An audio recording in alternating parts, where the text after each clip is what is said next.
بلعام بن ہاوران۔ السلام علیکم ورحمۃ اللہ وبرکاتہ۔ میرا نام ہے رضوان الرحمن اور آپ دیکھ رہے ہیں اسلامک چینل اردو 2021۔ بلعام بن ہاوران کا واقعہ آپ کے سامنے پیش کرنے جا رہا ہوں۔ آپ سے گزارش ہے کہ آپ ہمارے چینل پر جڑے رہیں اور اگر آپ ہمارے چینل پر نئے ہیں تو سبسکرائب بھی کر لیں۔ انشاءاللہ میں آج کے اس ویڈیو میں بلعام بن ہاوران کے بارے میں آپ کو بتاؤں گا کہ یہ کون شخصیت تھے۔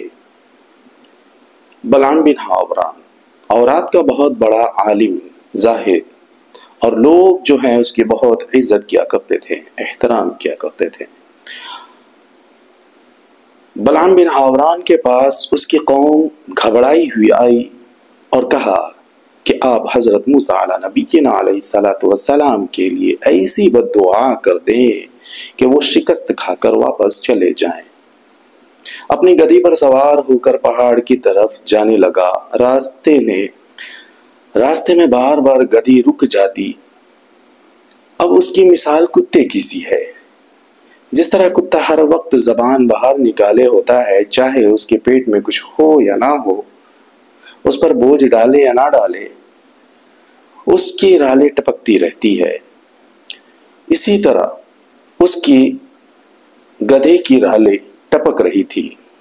بلعام بن ہاوران حضرت موسیٰ علیہ نبینا علیہ السلام کی زمانے کا ایک بہت بڑا عالم دین اور مستجاب آلات شخص تھا، یعنی اس کی دعا بہت زیادہ قبول ہوتی تھی۔ بلعام کا تعلق قومی جبارین سے تھا اور اس کی ابتدائی زندگی ملک کے شام میں گزری تھی۔ اس کے والد کا نام باورا یا باور تھا اور بیوی کا نام بسوس تھا۔ بلعام بن ہاوران کے متعلق واقعات توریت اور اسرائیلیات میں بیان ہوئی ہیں، جبکہ مفسرین کہتے ہیں کہ سورہ الاعراف کی آیت نمبر 175 میں بھی بلعام کی طرف اشارہ کیا گیا ہے۔ بلعام اپنے زمانے کا ایک عابد زاہد شخص تھا۔ اس کی شاگردوں کی تعداد بہت زیادہ تھی۔ مشہور یہ ہے کہ اس کے درسگاہوں میں طالب علموں کی تعداد 12,000 تھی۔ کہتے ہیں کہ بلعام کو اللہ نے اسم اعظم کا بھی علم دے رکھا تھا، اسم اعظم کا علم، اور اسی طرح اسم اعظم کو پڑھ کر بلعام بن ہاوران ہر دعا یا بد دعا فور کیا کرتا تھا اور اس کی دعا فوراً قبول ہو جاتی تھی۔ حضرت ابن عباس کی ایک مشہور روایت ہے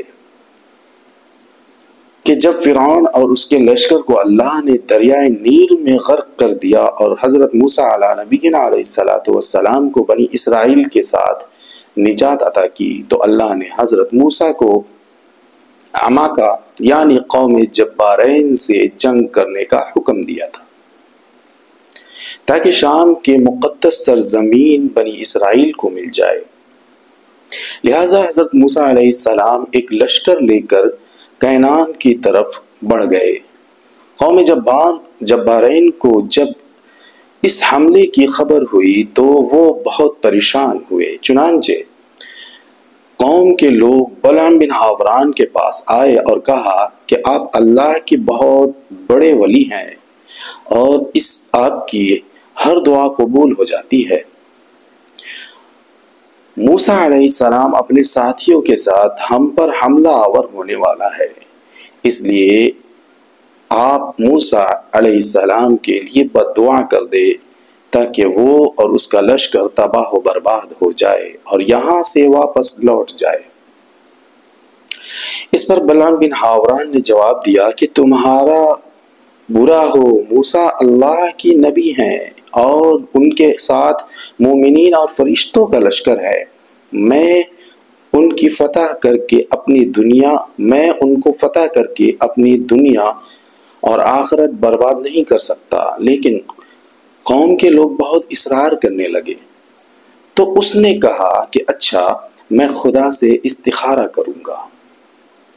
دراصل بلعام بن ہاوران کوئی بھی دعا یا بد دعا کیا کرتے تھے تو سب سے پہلے اللہ کی مرضی معلوم کیا کرتا اور اسے خواب میں بتا دیا جاتا کہ اسے یہ دعا کرنی چاہیے یا نہ کرنی چاہیے۔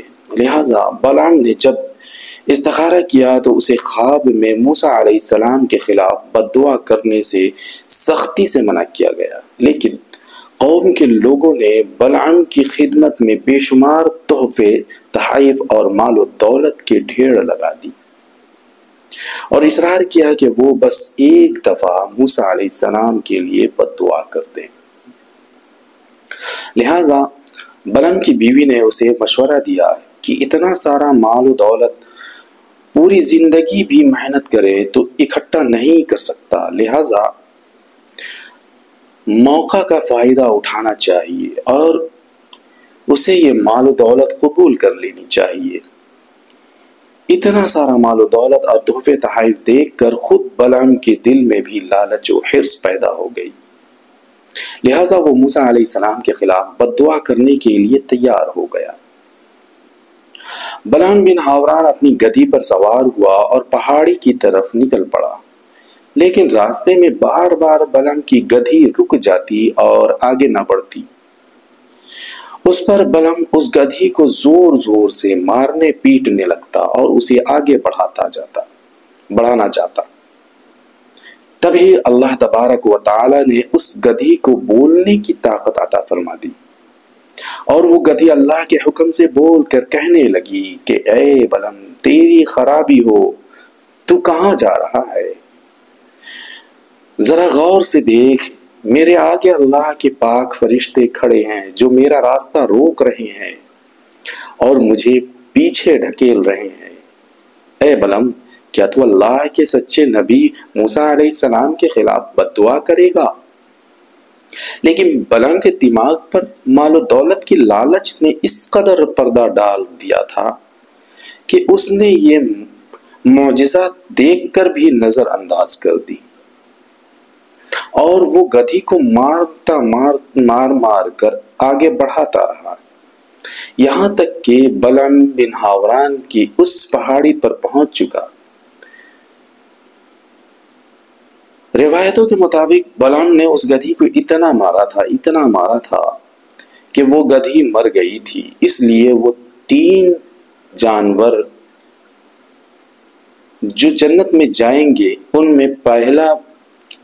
میں بلعام بن ہاوران کی وہ گدھی بھی شامل ہوگی۔ 3 جانور آج میں یہاں پہ بتاتا چلوں، 3 جانور، اس میں ایک کتا، دوسری اونٹ اور تیسری گدھی۔ یہ گدھی جو بلعام بن ہاوران کی تھی یہ بھی جنت میں جائے گی۔ بہرحال بلعام بن ہاوران جس سان نامی پہاڑ پر پہنچا، پہاڑی کے اس پار موسیٰ علیہ نبینا علیہ السلام اور اس کا لشکر پڑاؤ ڈالا ہوا تھا۔ السلام علیکم ورحمۃ اللہ وبرکاتہ۔ دوستو، آپ ہمارے چینل پر جڑے رہیں، انشاءاللہ آگے بھی آپ کے سامنے اچھی ویڈیو پیش کروں گا اور آپ کی معلومات میں اضافہ کروں گا۔ آپ سے بس چھوٹی سی درخواست ہے کہ ہمارے چینل پر جڑے رہیں اور اپنے ساتھیوں کو، اپنے دوستوں کو اور اپنے اہل عیال، اہل خاندان کو بھی ہمارے چینل پر جڑنے کی گزارش کریں اور شیئر کریں ہمارے چینل کو۔ السلام علیکم ورحمۃ اللہ۔